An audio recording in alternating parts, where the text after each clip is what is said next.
Welcome, everybody, to A Pastor's View from the Denison Forum. I'm Mark Turman, the pastor at Cross Point Church and host of A Pastor's View. We're back today with Dr. Jim Denison, and we're going to talk about a relevant topic, obviously. We're going to talk about where we are with the COVID-19 pandemic.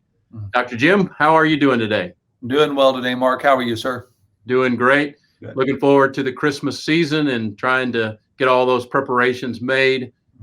Whether we're in person or virtual, every church obviously is focused on what the Christmas season's all about, and hopefully it'll go well for everyone, no matter what their situation and circumstances might be. Absolutely. This is a season like no other in living memory, right?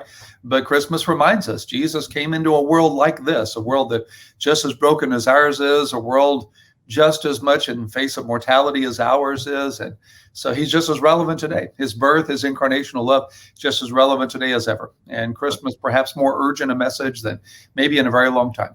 Right. Yeah, I think there were every bit the same kind of anxieties in his day as there are in our day. Yeah, absolutely. For his parents, for sure. But let's talk a little bit about where we are now, 9-10 months into this reality that we have come to know as COVID-19 is the pandemic. Can you kind of, from your vantage point with the resources that you have, kind of give us a summation of kind of where you think we are, kind of what we've learned, what the high points are, the low points are that we need to be very wary of? What's your assessment?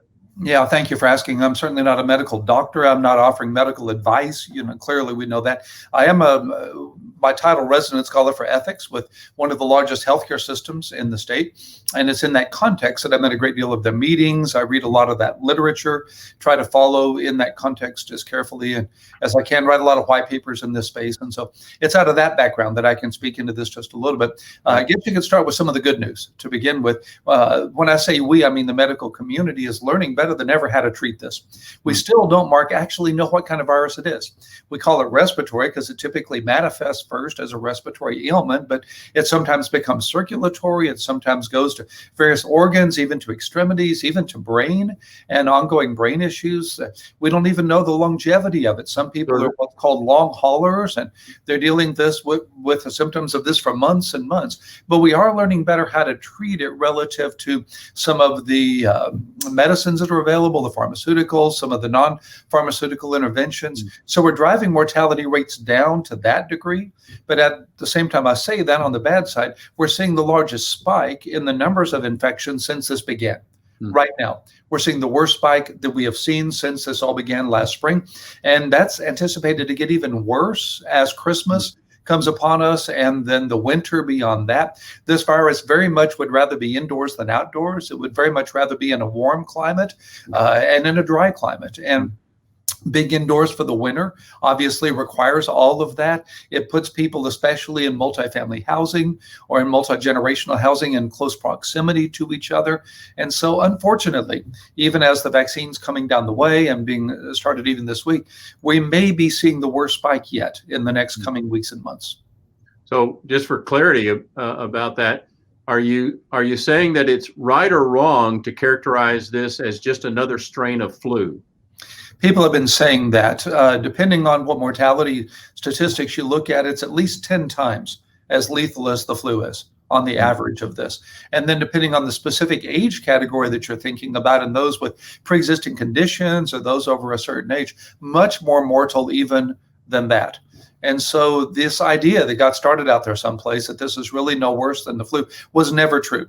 Even in our best days of mortality statistics in the summer, certainly up to today, there have been days this year, Mark, where more people have died of COVID-19 than heart disease, when it's been the number one killer in America. Wow. This is certainly nothing to be taken lightly. It is the case that the older you are, the more likely you are to die of this. But the other day, a 17-year-old in Fort Worth died of this. I read this morning about a 7-year-old that died of COVID. There's a pastor up in your area that was diagnosed with COVID, and 2 days later, he was on life support. Right. He's in his 40s, I think. And so it is no respecter of persons, and it's not something to be taken lightly at all. Right. So I know here in my area, we are able to get at least a reasonable amount of information about how things are progressing with the virus and with hospitalizations and that from our city manager's office and from other sources. Are you seeing any kind of consistency in locations about where pastors can get real-time information about how the virus is actually operating in their local community? That's a great question. The national source that everybody is utilizing is the Johns Hopkins website. It's the one that keeps being cited by others, and I use it myself with great regularity. And it's tracking on a national and a global basis, and then on a statewide basis as well. If you're looking for local information, typically your local news sources have that. I know in the Metroplex, for instance, each of our major news channels has on their website tracking of this. And daily infection rates, daily deaths as have been released by hospital administrators, that sort of thing. And so probably I would think wherever you live, at least in the United States, there'd be a local news source that would have a website that could give you something specific to your immediate environment. Okay, well, that's helpful. And if people need resources, need information, they can certainly contact us. We'll try to give them more direction if we can. Sure. Perhaps the most important question I wanted to touch base on today is all the news about the vaccine, obviously, that started to be administered just in the last 36 hours or so. Can you kind of give us a little overview of the biblical, theological, ethical issues related to the vaccine? And obviously already conversations and even conflicts are starting in some ways about whether to take the vaccine and whether to promote taking the vaccine. Pastors are faced with that challenge as well, because they are something of an interpreter for their people, and their people look to them for guidance. Absolutely. I think I'd start there. And as I've said before, I'm not a physician. You're not a medical doctor. We're not offering medical advice. I would encourage pastors to take that same position.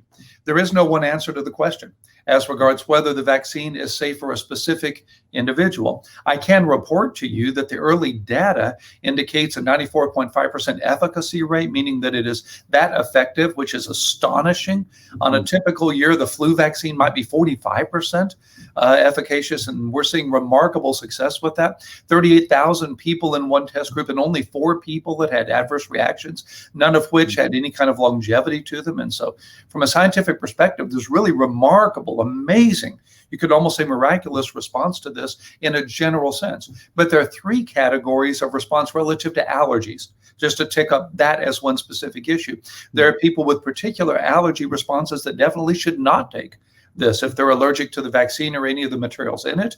There are others that have anaphylactic issues for which the vaccine may be more dangerous, or others who have specific vaccine profiles that might be relevant as well. And so you certainly would never, as a pastor, want to tell your people you definitely should or should not take this vaccine. That's why you want your doctors to give you wisdom, that know your specific medical profile, know your pre-existing conditions, know your age issues. It hasn't been tested for pregnant women or lactating women, hasn't yet been tested for anyone under the age of 11. They're only now studying those ages 12 to 15. And so there's just so much we don't yet know, that it really would not be right, even for a medical professional, to say everybody is safe to take these specific 2 vaccines. Certainly for a pastor, you wouldn't want to make that statement. You'd want people to consult this with their own doctors and make their best educated decision at that point.